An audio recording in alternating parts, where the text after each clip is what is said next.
Greetings, loyal Talk TV viewers. This is Jim Casey, the Talk TV reporter, live on the scene, doing another walkabout today. And this time, we're going to start where we left off a few weeks ago, and going to pick up some information here. What we're looking at right here is the Church of Nativity. The funny thing is, I looked at the back side of the sign of the historic marker. Today I noticed that steeple, that cross, is gilded in gold. I wonder if anybody ever tried to crawl up there and take that thing down. You'd probably be rich. Let's see, there it is. Kind of a gothic looking thing, isn't it? Anyway, so this time I'm going to look at the Church of the Nativity Episcopal historic marker on the front side.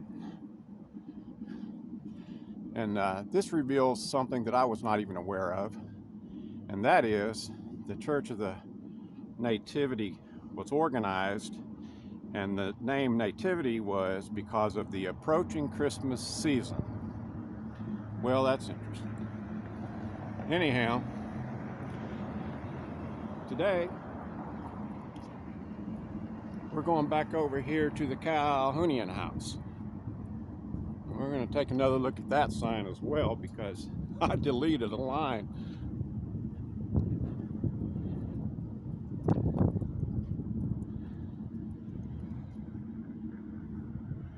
Like there's a trick to it. Here we go.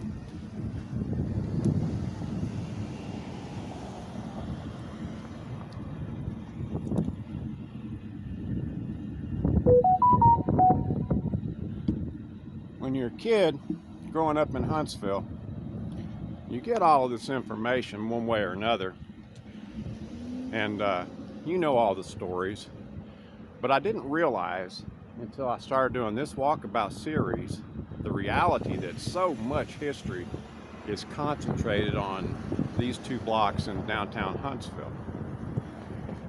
So, and a lot of it is relevant nationally and even internationally.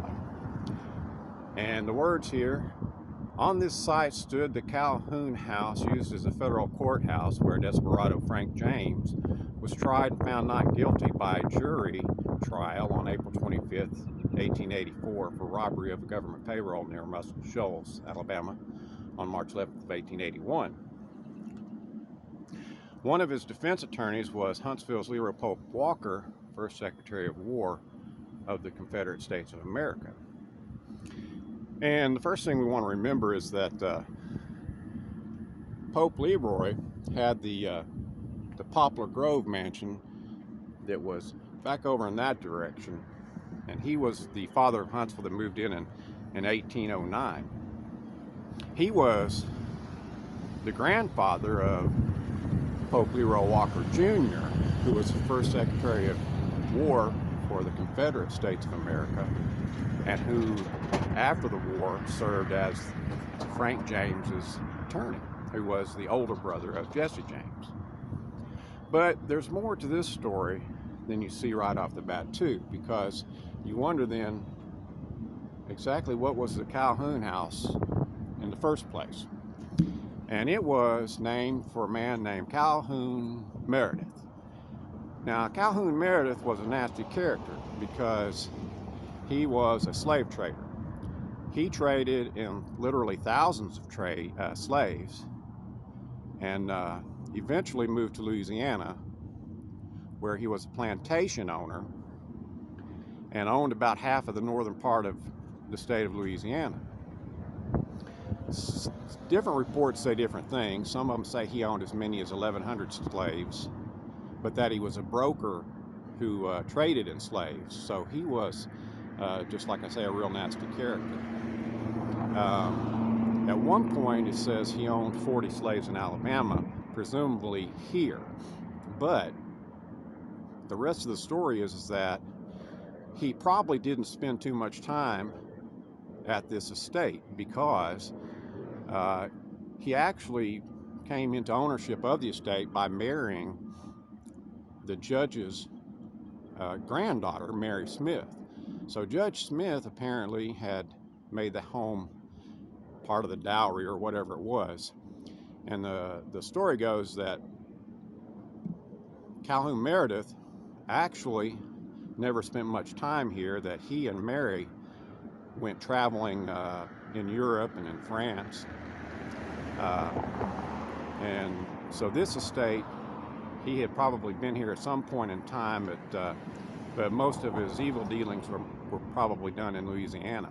I have to tell you that when I first started looking at this, finding references about Calhoun Meredith are really difficult, and I really thought, well, you know, maybe they've expunged him from Huntsville's record. And I don't know, I still get the impression that some of that might have occurred, but the fact is that he ended up in Louisiana, and he was a real nasty character.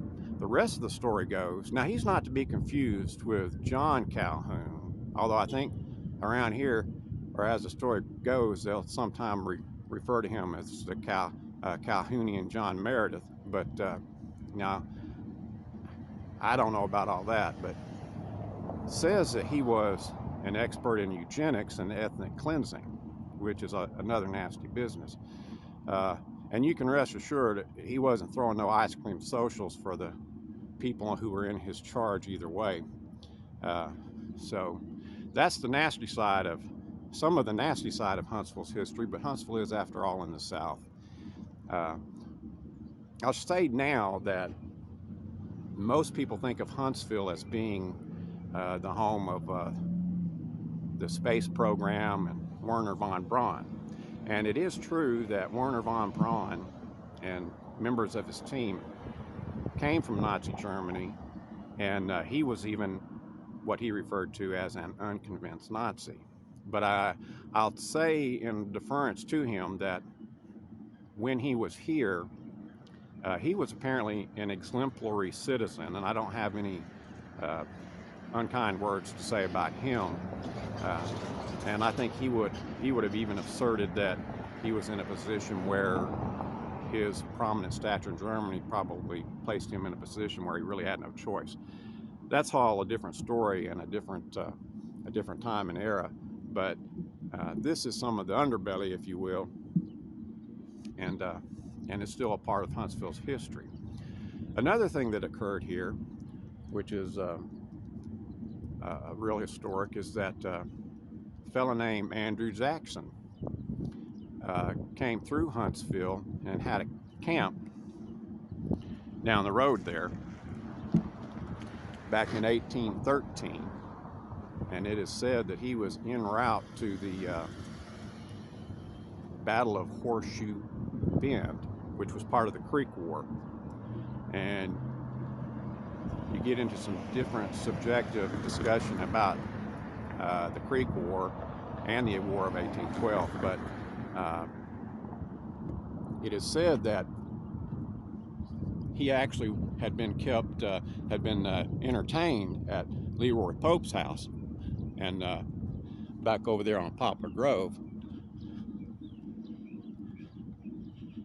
The campground, and I think we'll go all the way down to that part today and see that historic marker as well. But one thing that should be said is that, innuendo aside,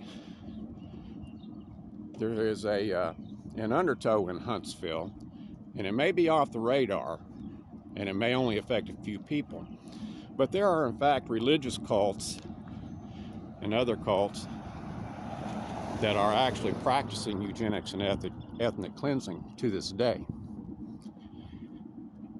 And the clarion call is, oh well, you know, that's just the way it is. It's okay, you know. But a lot of times what looks incidental is actually an enforcement. And my assertion would be that even though I say that there are more people who are identifying with a conservative agenda in Huntsville in North Alabama, there are fascists and there are neo-Nazis. The Alabama legislature is still showing a tendency to pass laws that are violations of human rights and that are unconstitutional, like the recent abridgments for freedom of assembly. And my point is this, is that even when eugenics and ethnic cleansing is being practiced off the radar and it only affects a few people, the reality is, as is the theme of this series, or the under theme of this series, is that there is war after war after war. We saw the riots last year in Carolina, the BLM protest here, and there is an escalating undertow of fascism and neo-Nazism in some areas. And the reality is that it almost always goes back. There's almost always an undertow.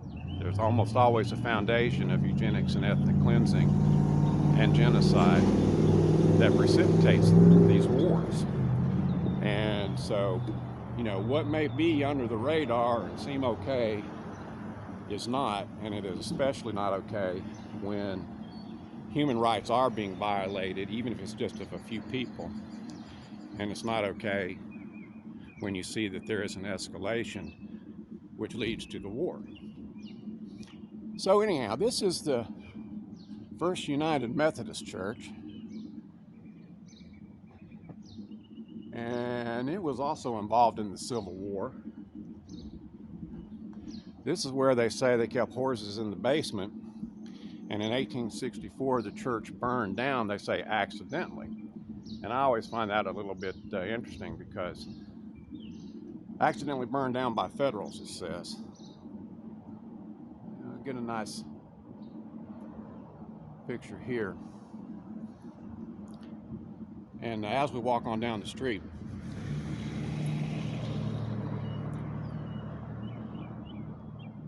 first, that's the YMCA building, built in 1928. And I have no idea what Deal News is. That's not a Huntsville name brand, but they're apparently creating some kind of news, maybe for a third party on the internet or something. I really don't know. But Frank James, even though he was tried and found not guilty, you don't know if he was found not guilty because they didn't have enough evidence. The story goes that he was found not guilty because of there was still anti-war sentiment or anti-federal sentiment after the Civil War. So if he robbed a government payroll, it was a U.S. federal government payroll, and theoretically they went easy on him because of that. But he was quite a celebrity in Huntsville. At least part of that story is that some of the ladies would actually get him out on recognizance or bail or whatever, bring him nice meals and a better place to stay in the evening during his trial. So he was certainly not treated in a particularly derogatory manner.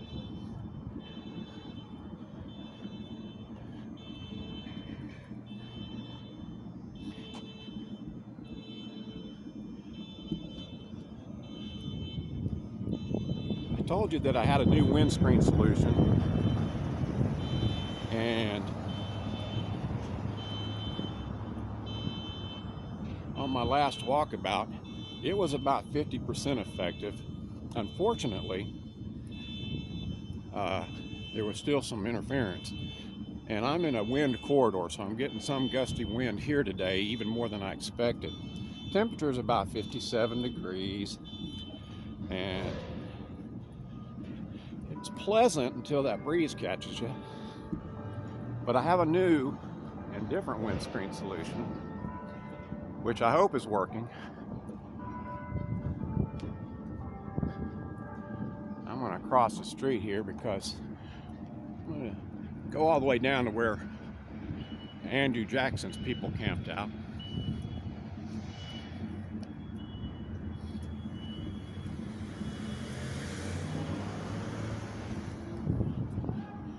And take another look at the Huntsville Times building, built in 1928 by Jacoby. Emory Pearce, who was the publisher at that time. You know, they said he wanted another story on that building to keep up with the Russell Erskine.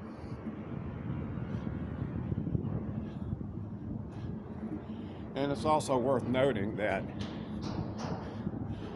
this rebirth in downtown has a feel to it more like you might have seen in 1950s or in Birmingham. It's, for the first time in many years, if ever, it's becoming an actual downtown, an actual center city. And that may be good and that may be bad, but for the time being, it does seem to be good. And as part of that,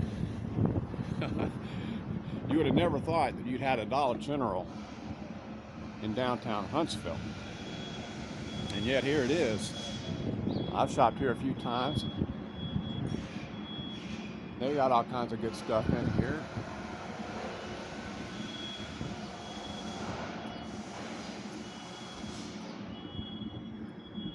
But it is strategically located on the corner of the Twickenham district and the Old Town district. So while you have all these mixed use with lofts and residential areas that are changing the demographics in the downtown area, you also have these two neighborhoods to the east of downtown. The historic Twickenham district is slightly further south of here. The Old Town district tends to be historic as well and could roughly be referred to as the Garden District.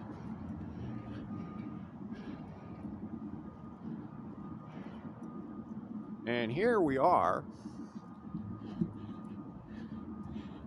If this was 1813, October of 1813, you would have literally an army camped out right here on the way down to Horseshoe Bend.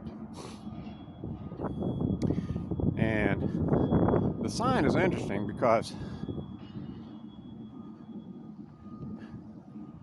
October 11th of 1813, after marching from Fayetteville, Tennessee, directly north of here, 32 miles without halting, en route to the Battle of Horseshoe Bend. The Battle of Horseshoe Bend did not take place until almost 6 months later. So this sign leaves a bit to the imagination, and it would only take, Horseshoe Bend is probably, it's in central Alabama, maybe 150 miles. I'm guessing at that, but it certainly wouldn't have taken him 6 months to get there. So he probably encountered other battles along the way, or for whatever reason he didn't get there certainly in a week or two, which you would expect if it was an express route kind of thing. And the Battle of Horseshoe Bend, it is said, basically ended the Creek War. And the Creek War was apparently a war where the U.S. and European allies worked together with other Indian tribal nations.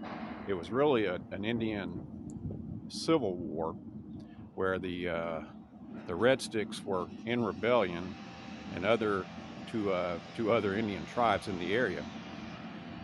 And Andrew Jackson's intervention effectively put an end to that. And that war was over. Of course, Andrew Jackson then went on to become the 7th President of the United States. And I was looking at the notes today that said he was given credit or has responsibility for the Trail of Tears, which was the evacuation of Indian tribes from the south and east into west of the Mississippi area. And the reviews some are fairly harsh. A lot of people feel like that was a genocidal action, but looking at it, there seems to be a lot of subjectivity in how you look at it. Wasn't a good affair, I suppose, either way. But that was 15 years or 20 years later after he was president. Anyhow, well, that's all I got for today.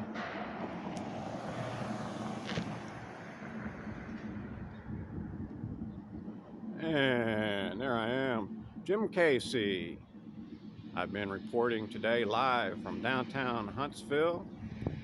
Visit my website, tocc.tv. Hopefully you'll make a contribution, probably best on the PayPal, and that will help me to keep this work going. There's a lot of other news and information on my website, and I appreciate you tuning in to watch today, and I'm going to sign it off right now.